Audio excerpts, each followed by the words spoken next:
Streets of D.C. today, and these protesters say a potential crisis is looming that could lead to a surge in evictions. They spoke with our Tom Dempsey.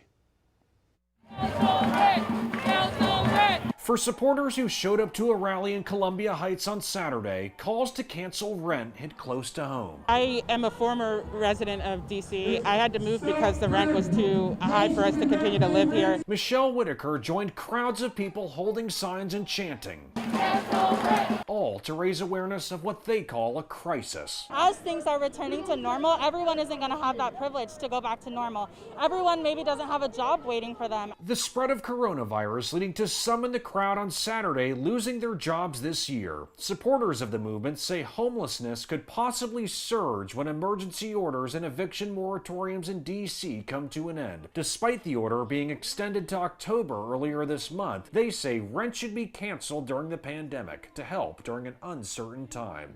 Of course, this rally came at a very crucial time with the federal unemployment benefits during the spread of coronavirus coming to an end at the end of this month.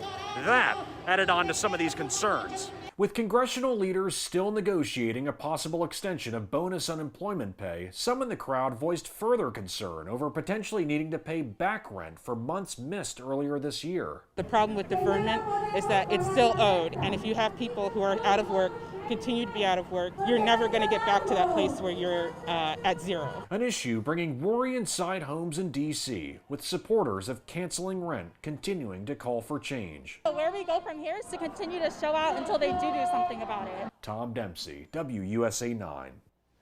And this isn't the first of these protests in our area. On the left there, you're looking at a march through Annapolis yesterday. On the right is a strike in Alexandria back in May. These rent strikes have been happening for months, but now the pressure is on. Here's why. The CARES Act, the same one that got a lot of people a $1,200 check, a stimulus check, expires this Friday. And that means a federal eviction moratorium will also end. From there, landlords in many states can give tenants 30 days notice before kicking them out. Now it falls on many localities to extend that moratorium. Mayor Muriel Bowser, she said she'll extend it through October. Tom touched on that a minute ago, but there's still no word on any changes in Maryland or Virginia.